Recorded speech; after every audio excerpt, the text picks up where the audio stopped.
Dude, the next episode that we're gonna do, my topic is I'm excited. Don't tell me. I don't want to hear it. I don't want to. Well, Well, it's the chi tunnel, it's right? the cheese tunnels. But like it goes into like a totally different direction and it's gonna be great. Kind of out of left field, huh? Yeah. Hell yeah. All right. Welcome back to the Thought Void podcast. I'm one of your hosts, Vance Miller, and the other guy, that's my boy Eston. Yo. So last week we were covering room 348, and we are continuing that, and we will conclude it this episode. This is the last episode, so you guys will know what is going on by the end of this. Not this is like not related at all, but what crime would you let your family get away with? Like, what if they're like on the most wanted FBI type shit? It depends what it is, though, you know, like if it's murder or like money laundering or like whatever. But if it's like real icky stuff, then no. If my dad was like, yo, son, I need your help, I I killed murdered some somebody, I I'd killed be like, somebody. okay, yeah, I got you, dad. I'll be up there and give me an hour and a half. Fair enough. Other than that, I don't know, man. What about your What about you? friends? Same Okay, well, thing. so I have something to say. Oh no. I have 6 dead bodies I need help take care of. And they are heavy. And are we at the part where you highlighted or the purple part? The purple part. This is gonna be like a little intro just for like kind of recapping Okay. where we left off. Oh, dude, by the way, the John Cena Oh, music, did you like it? that shit was hilarious. Yes, good. I'm glad you liked it. I thought it was appropriate. So, Yeah. well, without further ado, let's get back into the body in room 348. So, last week we left off with Brennan and Apple considering all possibilities. They played with the idea that he was killed somewhere else and drugged back into his room. They discussed that maybe when Greg blew the breaker, one or multiple nearby electricians jumped him and dragged him back to his room. But Apple is certain that Greg was alive and in his room when he suddenly dropped dead. So, after questioning all these theories, they next paid a visit to Dr. Brown. Why do you think they I call him that? He shit his pants wearing khakis. pooping constantly. More like Dr. Poop. Dr. Diarrhea. Dude, Ah, I was listening to the first part of this in like preparation for this episode. I want to say that some of the detective work is just like totally just not kosher in my opinion. yeah, Like I he had a mean, cigarette in his left hand, which means someone planted it. if you think about it, a lot of the time these cops, like when it comes to this kind of stuff, they're just trying to put it in the filing cabinet and forget about it.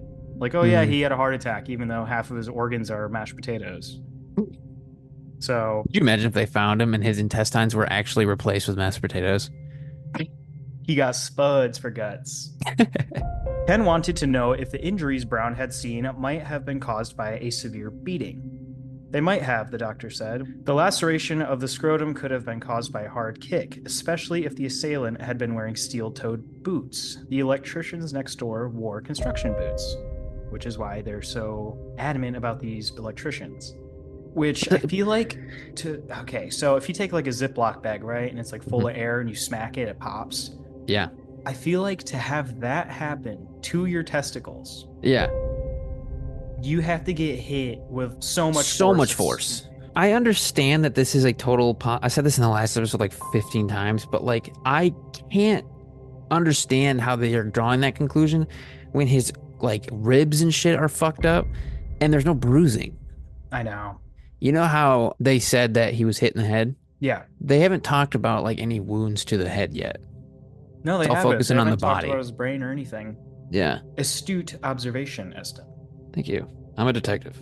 Brennan asked Apple to start interviewing men who had worked with the union electricians the previous summer. He returned home to continue inspecting hotel surveillance video.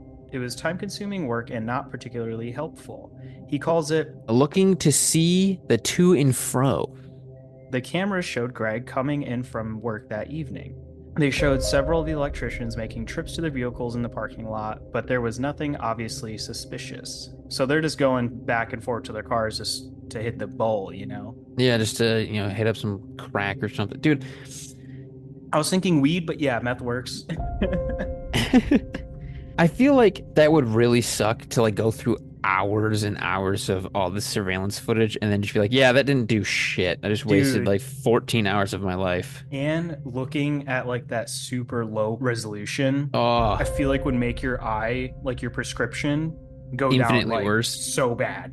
Oh, there was this kid that I used to go to school with whose vision was so bad that he needed magnifying lenses, and then he had to have another set of magnifying glasses put over those lenses, Mm. and then he had to hold the piece of paper up to his magnifying glasses to see it.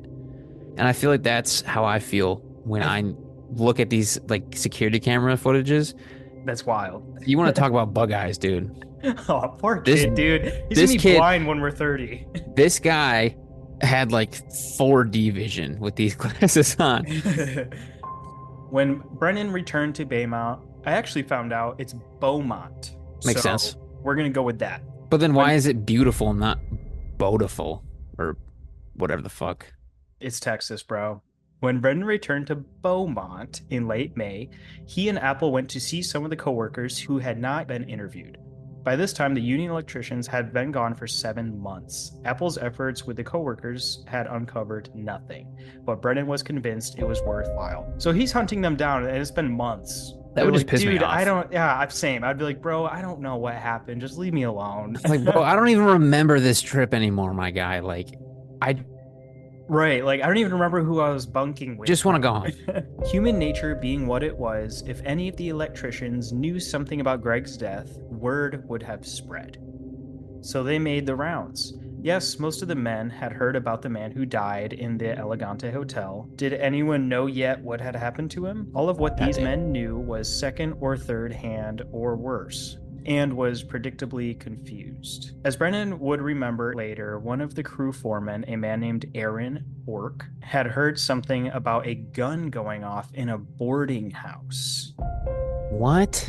How does that relate? So that's new. Did he get shot in the ball sack? Maybe it was like a cross map situation. 360 no scope from across the map. No, Apple corrected him. that's not the same case. This was the one where a man got in a fight at the Elegante Hotel. Bork had heard nothing about that.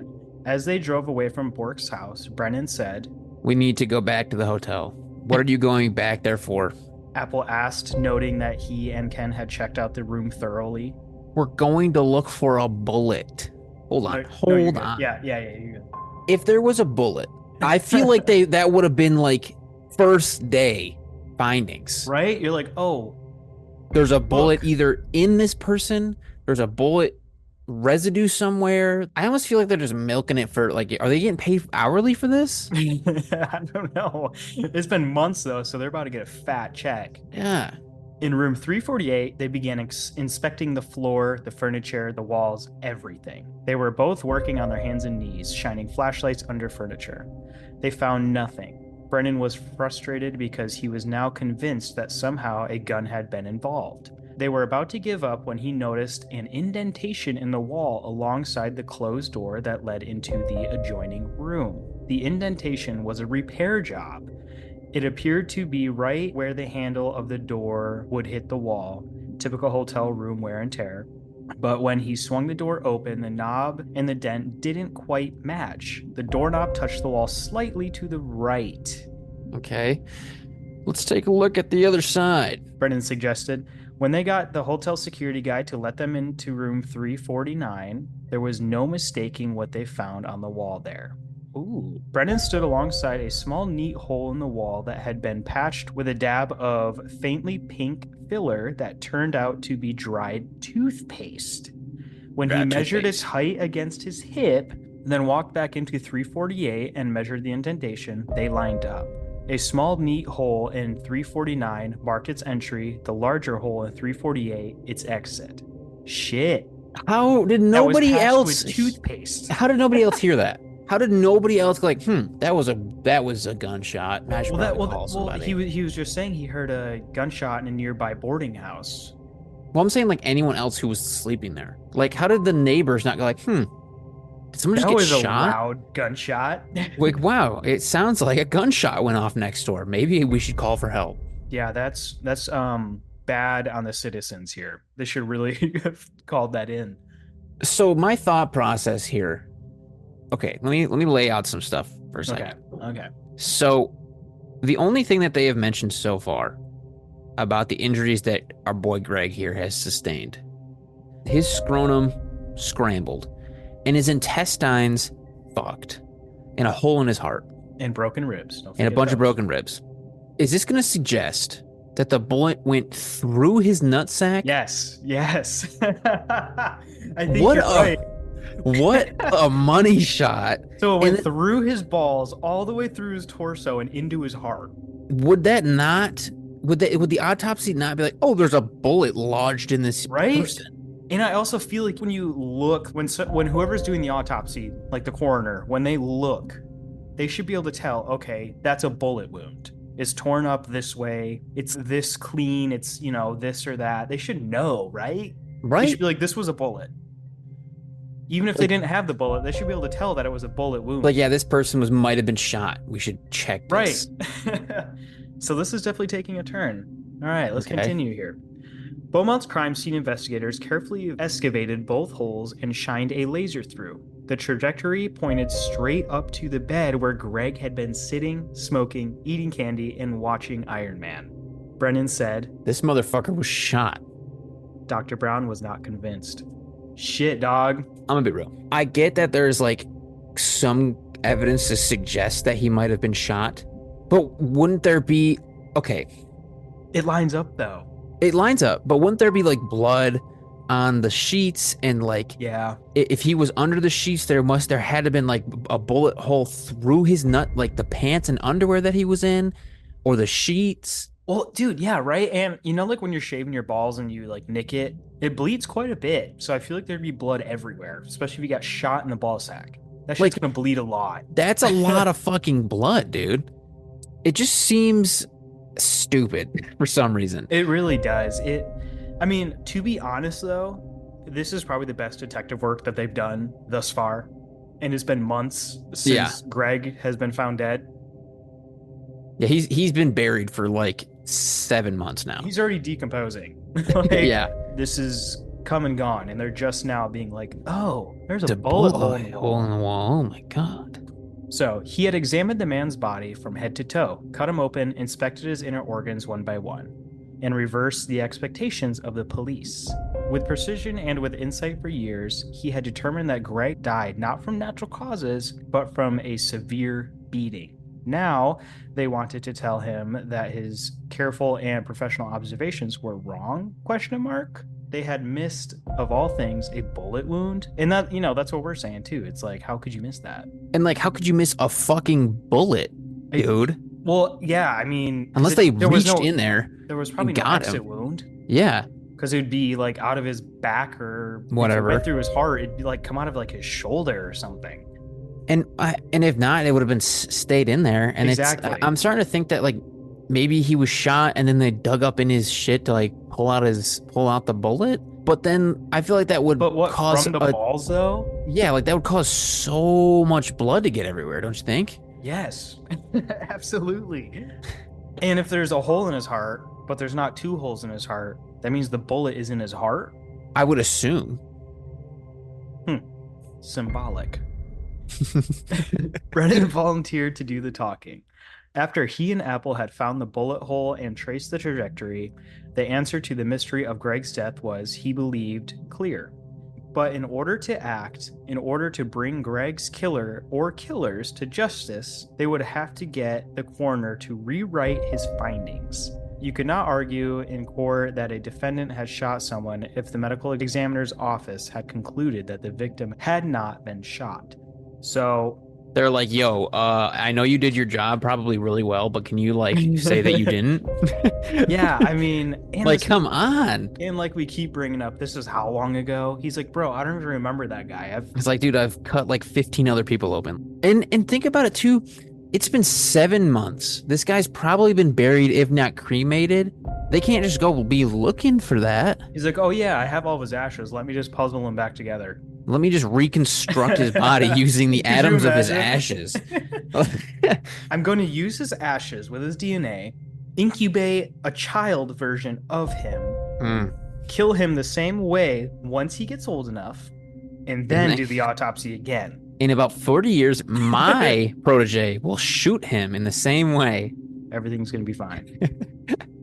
Brown's office was a mess. For sure it was, am I right? Fucking Riadiah. Papers, flies, books everywhere. Oops. Papers, files, books. Poop everywhere. Every available surface It was covered buried. in shit. Even the floor. It's all shit. Yeah, dudes, I can't find his records. I had to use it. Like, for what? Like, I never leave the office, you know? I got to sustain myself, and then I just shit in the filing cabinets, smush it under my desk. They cleared away space on 2 chairs to sit down. Jesus, could you imagine it's so messy you have to fucking clear space to sit? Mad scientist vibes over here, For dude. real, this boy living like Einstein. And when they mentioned they were working on the Fleniken case, the doctor asked, Did you catch the guy that beat him up? No, we're not there yet. said Brennan. I can't distinguish the voices. And he then started to explain what they had discovered, trying to approach the subject delicately. Brown quickly got the picture. You're trying to tell me that this man was shot? He said. I'm telling you, he wasn't shot. He could see where this was heading, and he flatly refused to order the body exhumed. Exhumation is a pain in the ass. It is expensive, disturbing to the family, and a hell of a lot of work. And in this case, as it happens, it was impossible since the body had been cremated. Let's go. So we nailed that. Yeah, dude, this is like, no shit, this was unsolved or whatever, because I mean... The ovens were hot enough to destroy metal fragments. Bro, okay, so who is this coroner? If there was metal fragments in the fucking body, how did you miss that? Yeah, seriously. Or unless the coroner did it. Yes. And don't you think, like, well, how hot do they burn bodies? That's a quick Google search. How hot look that up. is the cremation process? Between 1400 and 1800 degrees Fahrenheit. That's that's wild. I wonder how fast it takes to cremate someone. How long it takes. I'm going to get on a watch list for this. 2 to 3 hours to reduce an average adult to ash. It's like, yeah, I'm just going to go hit up the crematory, or my 8-hour shift consists of setting 3 people on fire. I have to literally incinerate 3 bodies today. Okay, so yeah, I had a family car deserve accident come in. Like, that would be such a fucked up job to have. I feel like it's easy though. Well, I mean, like, simple, yeah. You know, you just lug them up, flop them on the tray, and just shove them in there. Close the door, turn that bitch on high, and you're good to go. Just read a comic book or something while it burns up. You know what I mean? Do you think there's like multiple furnaces going on? Yes, yeah, probably. I've always wondered, like, how they clean those. Oh, okay, you get a mix. What? A mix, right? You get a mix, yeah, for sure. That's what I was thinking, because it's like, okay, my fucking aunt was cremated here, and then also 16 other people today. Yeah, and exactly. Like, Greg's ashes definitely have a little bit of Ron mixed in there. You know what I mean? Like, it is what it is. I guess that might be hot enough to melt the bullet, but it definitely. I mean, bullet. You know, it's lead. You could burn that. You could melt that with a lighter. Can you seriously? Oh yeah, 100%. Oh shit, I didn't know that. Could they hypothetically, and maybe I'm jumping the gun here, like examine the ashes for bullet, like lead? Could probably find some type of chemical that's not found in the human body. They'd be like, oh, this has whatever the compound of lead is. Yeah. There's like, I'm sure there's traces. I would assume. I mean, right? You can't completely get rid of something, even if it is burnt up. You know, it's still gonna be. There's still parts of it there. Yeah, there's still information you can get from ashes, I'm sure, but I don't know. Listen, Doc. Brennan proposed. Let's just take out the photos from the autopsy and go through them and see what we can find. Brown humored them. As they looked through the photographs, passing them back and forth across the desk, Brennan pointed out things. What about this here? He said, indicating a spot of damage. Yes, that's the liver. And yeah, what about that's the fucking liver? What about like, yeah, what about it? There's not a bullet in there, okay? He's just over it at this point. He's like, dude, guys, just fucking, I can't do this right now. Let it go. And what about this here? Yes, that's the intestines. What a fucking asshole. I know. It's like, Honestly, what's this? he's being such a What's dick. that? What about this right here? He's like, that's the intestines, dipshit. It's like, use your fucking eyes, dude. Brennan knew what he was looking at. So why do you fucking ask? The bullet had entered Greg's scrotum and torn up through him. The skin of the scrotum was soft and pliable, and it had folded over the entry wound, making it less obvious what it was. Interesting. So it swelled and kind of sealed itself. The internal injuries traced the bullet's fatal trajectory. Brennan asked, Doc, could all of this damage have been done besides blunt force trauma? Could a bullet cause the same? Yes, it could, but that's not what happened here. This man was beaten. Okay, Doc, but could it have? Brennan found something in a photo that supported his argument. It looked like a track. You could get the same thing from being beaten, Brown explained. Then they got to the heart. Brown passed the photo to the detectives. Doc, Brennan said. What? Honestly, that's a good attitude to have for Doc. What do you want? What? That's a bullet hole, Doc. Brown took the photo. What? Brennan pointed. That's a fucking bullet hole. Brown explained that sometimes when a man is kicked or hit with a blunt object in his chest, it is the right atrium that normally bursts. Why? I don't know. That is, I mean, I'm guessing it's probably like the more, like, you know how like with cars, there's like certain things per model that fail before other models of the same brand. Mm-hmm. I'm guessing the heart is one of those things that it's like, okay, if you're punched in the chest, this is what's going to give first. Okay. You know what I mean? Yeah. Doc, that's a fucking bullet hole. Brown looked again. Yeah, that's a bullet hole. After a long moment, he added, The media is going to kill me on this. You've got a problem. Yeah, of course the media's going to kill you on this. You just lied to literally everybody, even the family. Yeah, like... Oh, actually, he was shot. It's like, actually, guys, if I had done my job in the first place, he was shot. This would have all been different. Isn't it actually crazy that the family this whole time thought that Greg died of natural causes? And now they're going to come back months later and be like, hello, Mr. and Mrs. Fleniken. Actually, your son was shot. He was murdered. Son was murdered by being shot in the testicles. And somehow, dumbass Doc over here missed it. And he's over in the corner. Sorry. He's got like blood all over him and shit from other autopsies. Like, sorry, guys. It was a long day. Twiddling his thumbs with his like feet pointed in towards each other. His knees are like cocked and weird. And he's like, I'm sorry. He's got little tiny legs. He's not even wearing pants under his coat. It's like abnormally small for like no reason. Tim Steinmetz has been feeling pretty okay about this meeting with the Texas cops. Getting called had been a shocker.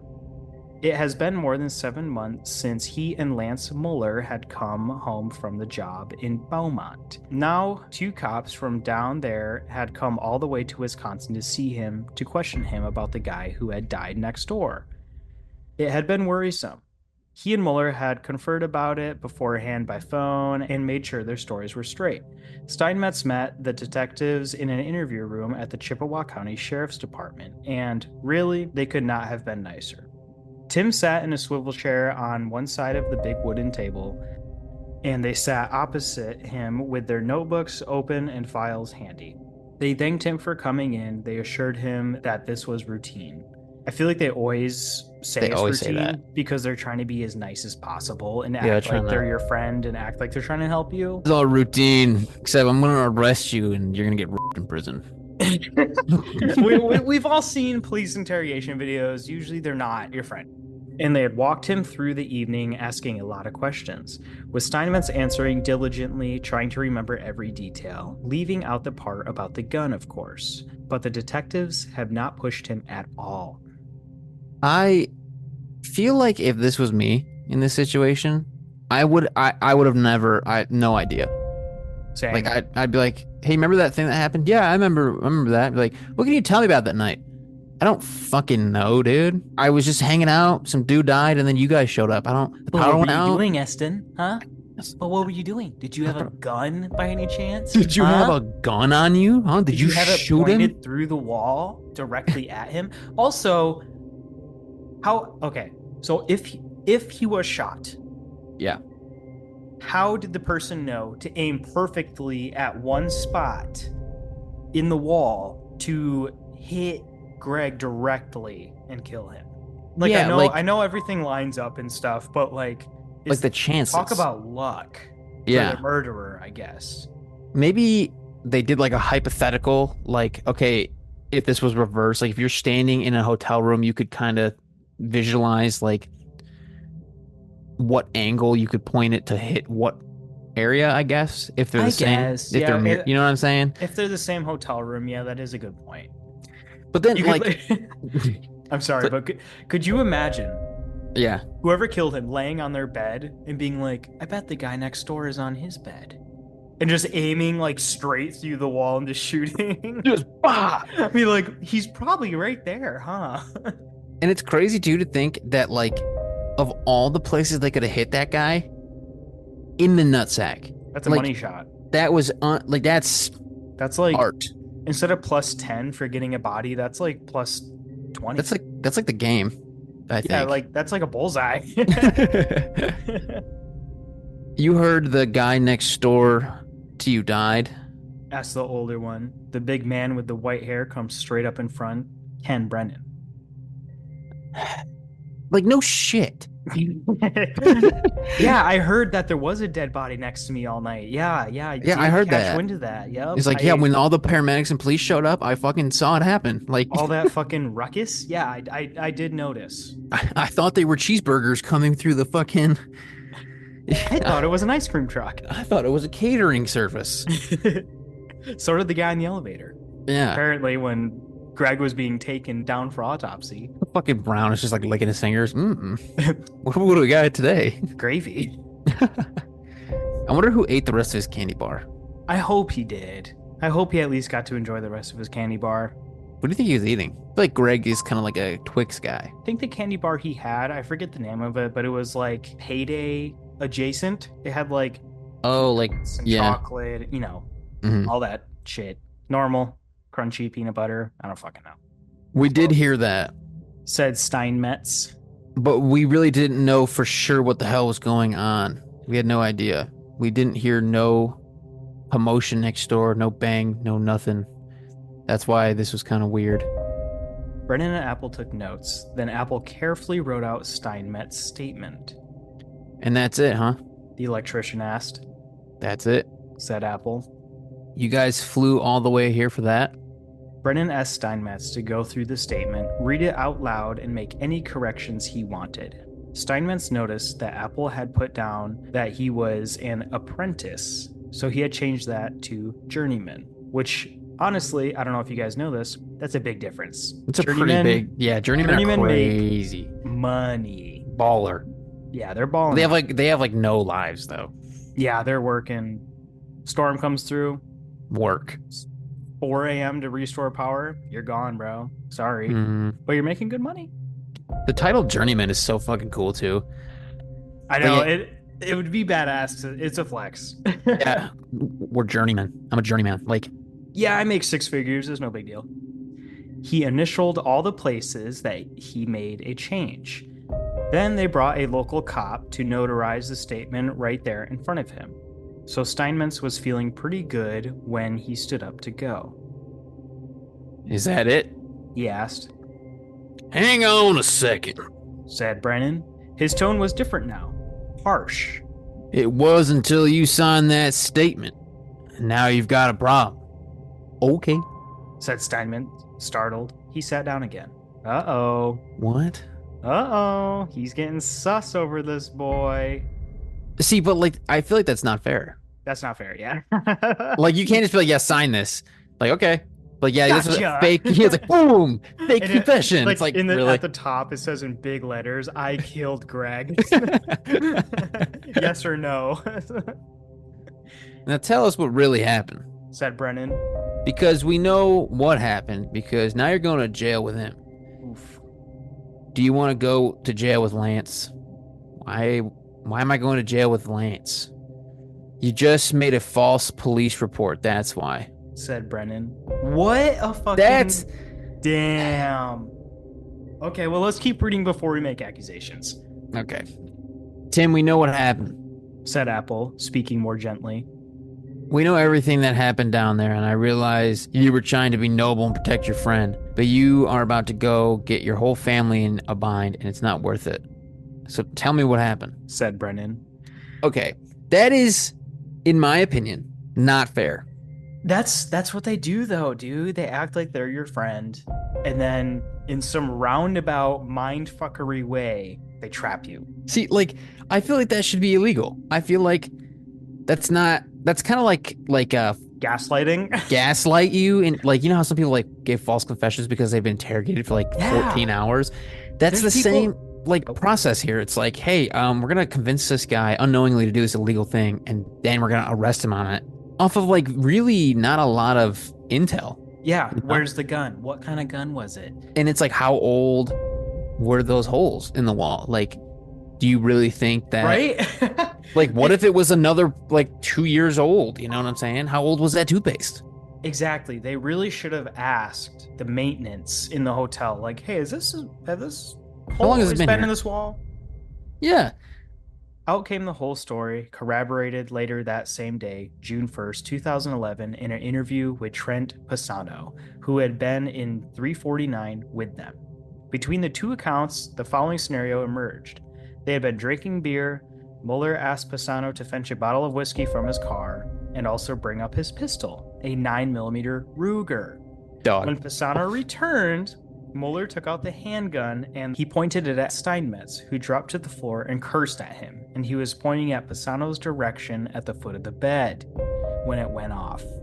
Shit.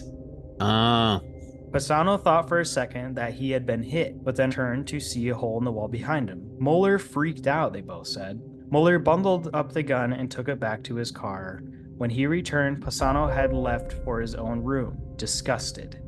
Mueller and Steinmetz went downstairs to the bar. Shit, dude. So he accidentally shot him. You know what's hilarious, dude? Like, okay, if we were drinking together and it was like late and we're like, yo, dude, run out to my car real quick and I have a whole fifth of whiskey and bring in my gun. Like, no. Yeah. I'm not doing that. I would hope. I'm not a gun guy, but if I had one and me and you were staying in a room together and I said that, I would hope you'd be like, you know what? Maybe let's just leave it in the car. You know what I mean? Like, let's maybe not play with loaded weapons while we're drunk. Bad friends. Yeah. That's what that is. And he's pointing it at them. It's like, oh, I could fucking kill you. You want me to? Huh? Imagine if I shot you right now as I'm pointing a pistol at your head. Loaded. Safety off. Cox, you're like, oh, I could shoot you right now. That's so scary. Yeah. Maybe this guy definitely deserves to be locked up, even if he just has the audacity to do that. Homie's not the brightest bulb. He's a loose cannon. Yeah. Steinmetz said that they had not known for sure there was anyone staying in the room next door until, as he remembered, they had heard someone in the room coughing very late after midnight when they came back from the bar. He held nothing back. Steinmetz's second statement, the truthful one, laid out the whole thing. It was good to get it off of his chest. When he and Mueller had seen the police at room 348 the next morning and had seen the gurney, they were disturbed, he told Brennan. I thought he had killed that guy. I think he did. I think he did. Yeah, he did. Okay, also, do you know what's crazy? So, I feel like people who go out to specifically murder somebody that they have bad blood with, they get caught fairly quick. Yeah. From like a fingerprint on a shell casing or whatever. This guy accidentally, so he wasn't even like prepared for murdering somebody. Yeah. He didn't wipe prints off of anything. Like, he just accidentally shot and he almost got away with it. Yeah. So sometimes I guess ignorance is bliss.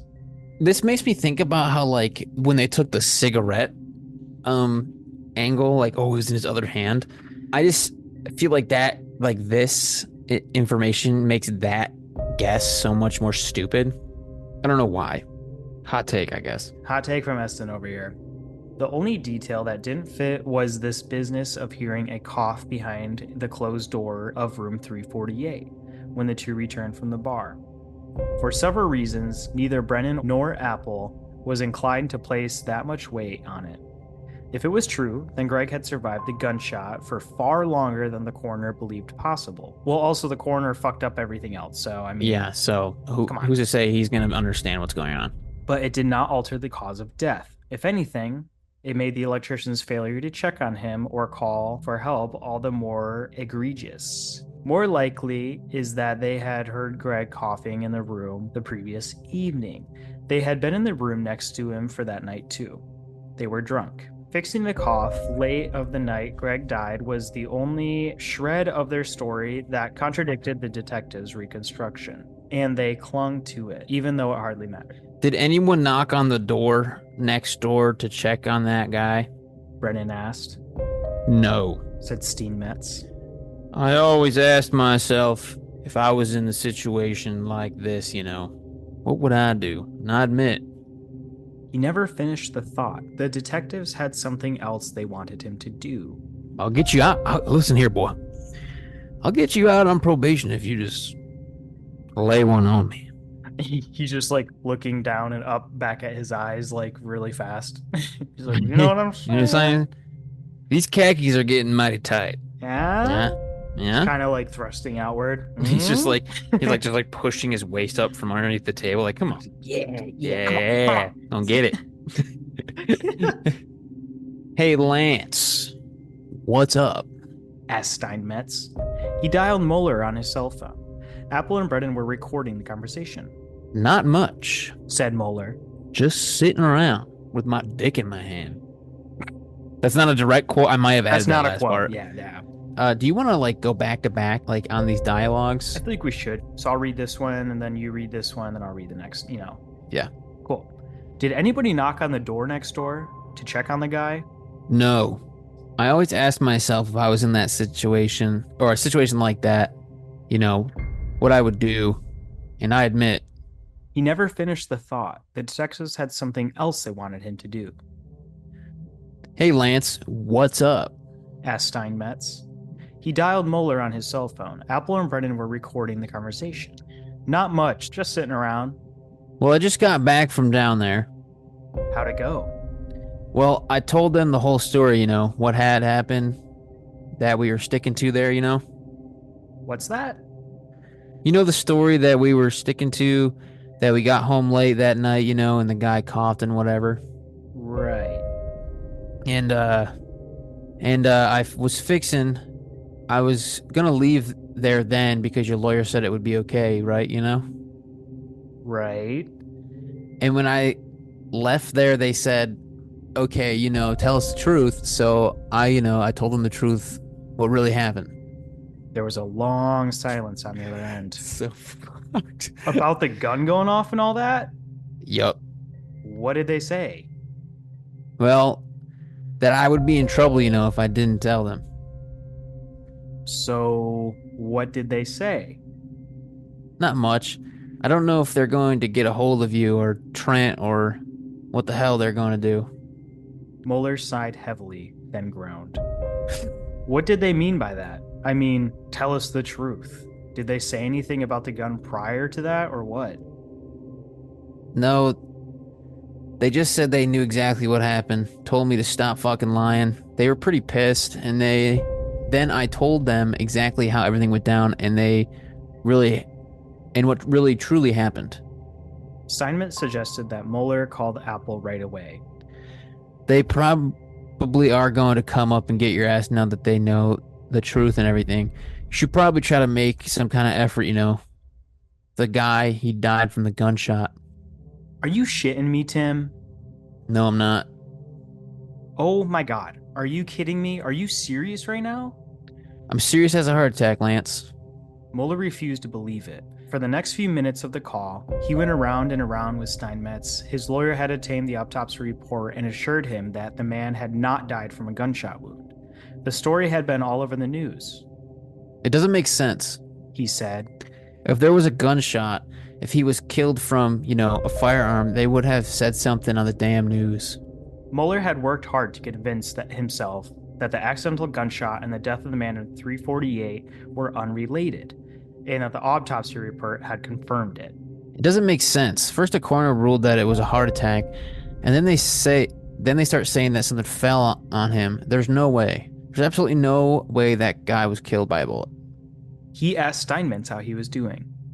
How am I doing? Not good. I need to drink some more beers.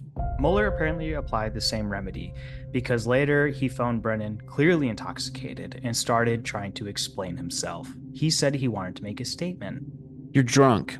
I suggest you call your fucking attorney. Brennan was worried about Actually, let's talk about this for a second. So, all right. What's your just thoughts? Found out he got ratted out. Yeah. And he is probably flipping shit. He's probably pissed. Could you imagine getting that phone call after all this time had passed? You think you're fine, everything's all good. You're trying to convince yourself that it's just coincidence that Greg apparently died when you shot the gun in his room. You're trying to convince yourself it wasn't your fault. Yeah. And then you hear your buddy over here is like, hey, I told him what happened. And you're probably going to get a talking to from a detective here in a little bit. I'd be shitting bricks. I'd be pissed. I would. Oh, dude. At this point, you could totally just keep saying, like, I don't know what happened, bro. It's been so long at this point, you know, like they'd probably just be like, all right. Yeah, I feel like it's been like so long and like it seems like there was so much like mud in the water that I don't know if they could fully. Oh, this water is filthy. Yeah, because like first the investigation was like, nah, heart attack, and then the coroner was like, nah, it's this, and then other people are saying this, and I feel like there's so many legal people saying all these different things. Yeah. That like maybe like reasonable doubt could be. Yeah, I mean, maybe he truly does believe that it's not him. Yeah, I mean, there was no bullet found, but there was also no bullet found in the autopsies and everything. Or well, also, it sounds like Mr. Doc over here kind of half-assed the whole thing. Yeah, exactly. So I wonder if there'll be like enough half-assery going on for Mueller here to not go to prison forever. To kind of mouse away from all of this? Yeah. Brennan was worried when the judge started reading the sentence. He had flown to Beaumont on October 29, 2012 to join Susie Fleniken and Scott Apple and had a group of Greg's family and friends for the sentencing of Lance Mueller. The electrician had entered a no-consent plea to manslaughter. As Brennan remembered it, the judge began by saying that the whole tragedy might be seen as just a terrible accident. Oh, fuck. Thought Brennan. Here it goes. Don't tell me this guy is going to get a year or something. But then the judge started cataloging the long list of willfully irresponsible choices that had led to this day. More like it. Thought Brennan. The judge gave Mueller 10 years, half of what the law allowed. The apology Mueller offered in court, no matter how sincere, came way too late. There was his criminally irresponsible decision to drunkenly play with the gun. As Steinmetz had said it, they had suspected from the start a errant bullet had at least helped kill the man in room 348.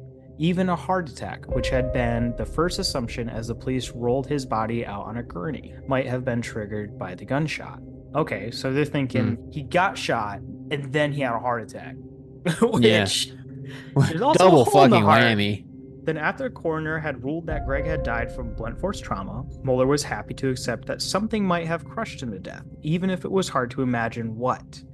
Still, he had been worried enough about the gunshot. He himself patched the hole with toothpaste. He had hidden the gun immediately in his car, then stashed it with a friend for the first few days after the incident and handed it over to an attorney for safekeeping before he left Texas. Okay, you do that? So he's immediately guilty as fuck. He knows. Like, he didn't, like, if he didn't have an inkling that he just killed somebody, he would go to the office and be like, hey, I just shot this wall. I was being stupid. We were drunk. I had a gun. I shot a hole in the wall. I'm super sorry. I know that's a problem, but at least you could like catch like a gun charge instead of a murder. Like, he obviously had the thought, shit, I just killed somebody. Yeah. I'm trying to see what the charge, like how much. Okay, so if you're under the influence and you're carrying a gun, depending on how drunk you are, determines your penalty. Sentence. Yeah. Even if you're just walking around with like a concealed weapon and you're like walking on the street and a cop talks to you because you're obviously drunk and you have a gun on you, do you get charged for that? So if you have a blood alcohol content of 2.02 to 0.07, it's a state civil infraction, which Okay. is a $100 fine and 1 year CPL suspension. If it's 0.08 to 0.09, 93-day misdemeanor, $100 fine, and 3 year suspension. If it's zero point 0.10 or more, or under the influence of an alcoholic, liquor, or controlled substance, is 93-day misdemeanor, $100 fine, and you just can't carry a gun anymore. An individual who has an unlawful body alcohol content may do the following. Oh, then it just talks about how like how to transport it and like put it away and stuff if Oh, you're man. drunk. So I don't really give a shit. We don't care Uh, about teaching you guys that. yeah, we're not gonna teach you how to be safe, okay? What a huge mistake. If he had come forward at any time prior to Brennan and Apple solving the mystery, which had taken about 8 months, it's unlikely Jesus. he would have been charged with manslaughter, much less have gone to jail. Bro, Wait, so whoa. he could have got away with all of this, even manslaughter. If he had just said something? If he just literally went down to the front desk and been like, "Yo, I'm sorry, I shot a hole in the wall," they'd call the police and everything would be fine. Yeah, because damn, that would fucking suck to know after the fact. Mueller had gambled from the start that whatever connection he had to Greg's death would never be discovered. The odds in his favor were good too. As it was, even after the connection was made, the county district attorney's office had been reluctant to prosecute the case as a felony. Brennan had turned that idea around. When he found out that the prosecutor might opt for a plea deal, he flew to Beaumont and joined a meeting between Apple and Paul Noyola, an investigator for the DA's office. Noyola explained that the accidental gun charges in Texas were not uncommon, and the juries and judges tended to understand them, and that the whole issue of the accidental deaths was fairly a gray area of the Texas criminal code. Are you kidding me? Yo. Okay, like I don't want to get like too political, and I don't really give a shit if you want to own guns or not. But like that has to be a problem, right? Just be responsible. It's not that hard. Like it's like, oh yeah, people accidentally drunkenly shoot each other like all the time here. This It's like happens daily. Like, if you just tell us, it's fine. We're not going to that's get in trouble. I feel like that shouldn't be just like a nonchalant thing. So this paragraph wraps up by saying, in other words, the whole thing was looking more like a hassle than a slam dunk. Okay. Good writing, I guess. It's fucking stupid. All right. So the private detective was indignant. He arranged to bring Susie Fleniken to Beaumont for a meeting with the assistant DA in charge of the case. Among other complications, the ADA told them Mueller's gun was still locked in the lawyer's safe, and the lawyer was making noise about fighting efforts to have it turned over.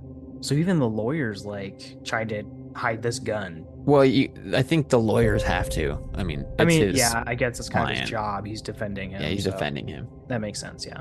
I suggest you go down there with a search warrant and fucking blow torch and go get the fucking weapon. Brennan said. It's evidence of a capital crime. What the fuck are you talking about? Brennan was pretty worked up. Here's what he remembers saying. The victim was important to everybody here, and we're not going to let this thing be brushed under the rug. Let someone take a plea deal on this. This is not a fucking accident.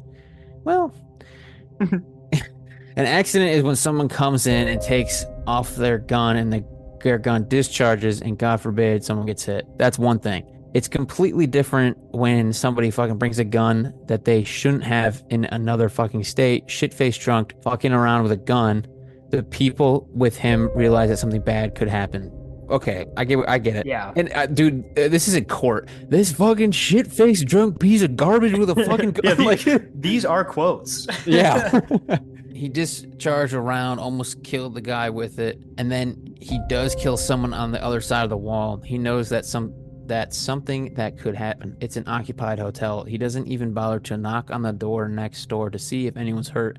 And after that, his answer to the whole thing is to go get drunk some more in the fucking bar hotel. And then when he sees a body being taken out the next day, he is 100% certain he killed someone. He decides not to say anything about it, but run to his attorney and leave the fucking weapon in a safe. And the fucking attorney doesn't say anything about it either. You know what that is? That's a fucking murder. So if you think we're going to forget about this fucking thing, think again, because that ain't fucking happening. Dude really likes the F-bomb. He has a lot of fucks to give. He got a lot of fucks to give. And also, like, I mean, he make, like, yeah, like the attorney just be like, hey, can you hold on to this for me? It's like, why? Why? Why is there one bullet missing out of this clip? Yeah, it's like, why do you want me to hold on to this? After Mueller was sentenced, Brennan and Apple went out for a celebratory lunch. Brennan ordered a cocktail. Apple, who was on duty, didn't. They made plans to play a round of golf together. In the courtroom that day, Susie Fleniken had a chance to speak to Mueller directly. I have waited over 2 years to look you in the face, eye to eye. Wait, what? 2 years? What? The timeline doesn't. I thought it was a few months. I thought it was like under a year. Right? Yeah. I thought it was 8 months. Damn. Okay. Eye to eye, and simply have the chance to speak directly to you. You would never have come forth with the truth. You murdered him. No, you didn't intentionally seek him out to murder, but you murdered him. With every lie you told, with every intentional selfish deception, and every cover-up over and over again. You saw his body taken out of the room in a body bag the next day. You knew you killed him, and he meant nothing to you. Oh. That do be facts though. Like that's rough. That's depressing. That's hitting hard. Yeah. That's like hitting in the ball sack and having your organs explode. Later, Susie told me that she watched Mueller's face as the sentence was pronounced, and that he had looked terribly shocked. That was good, she thought. He's shocked, but not as shocked as my husband was. Yeah, no shit, you got shot in the testicles, you got shot in the balls, dude. Like, yeah, you feel like that would be a lot. That's a little shocking. That night in room 348, relaxing, smoking, watching Iron Man 2, Greg Fleniken could not have known what hit him in the moments before he died. Honestly, at least, you know... Yeah, he was chilling. It was quick, you know, like, the benefit of the doubt, he died in like a matter of seconds. Yeah. So at least there's that. Mueller knew exactly what was hitting him. You have met your match, said the small woman, staring across the courtroom at him. A study of controlled ferocity. I would have spent the rest of my life tracking you down, and I found you. Greg's murderer. I brought you to justice. And there we go. That's the end of the 40-page document. That's it, man. He's dead. That's what we know. Mueller killed him. He shot him. Drunk. Shot through the wall. Killed a man. Tried to hide it. Dude, it's just... People are so stupid, you know what I mean? They really are. Like, I get it. You're scared. You don't want to say anything about it because you're worried what might actually happen. Like, I don't know what I would do in the situation. If I was the one fucking around with a gun and shot that hole in the wall, I'd be like, fuck. I'd be like, fuck. There's I feel like that would somebody over there. Sober me up really quick and then be like, I should probably make sure I didn't just fucking kill somebody. That would immediately ruin the vibe. Yeah, the vibe was chilling until that point. But honestly, I would probably go knock on the door and be like, are you okay? Yeah, because then, like, I'm not saying you should lie, but, like, then you could be like, oh, I had the gun, and then I was going to set it down, or I fell, and it makes fire. You know what I'm saying? Yeah, you could at least say, like, you set it down on the table too hard, and it went off. Yeah, like, it was an accident, but I think because I'm not trying to justify it, but, like, because he tried to cover it up or whatever. That's where he fucked up. I mean, he shouldn't have brought the gun in the first place. It says that he shouldn't even had it in that state. So he shouldn't even had it with him, period. You can't just have random guns, my guy. Yeah. Like, why does he feel the need to bring it with him? You know what I'm saying? I feel like America. Yeah, that's the story. I wish it was aliens. I wish it was aliens. I wish like a little gray came in there and accidentally probed him, killed him, you know, but unfortunately it was just some rootin' tootin' dude with his gun being stupid. But thank you guys for listening to this little series, and we hope you enjoyed. We can be found on pretty much all audio platforms, so like, you know, the major ones too, like Apple Podcasts, Spotify. You can find these episodes on YouTube as well if you want to do that. Go over there and show some love. If you have any stories or suggestions that you want us to read or look into, you can email us at thethoughtvoidpodcast@gmail.com. Bye. Peace.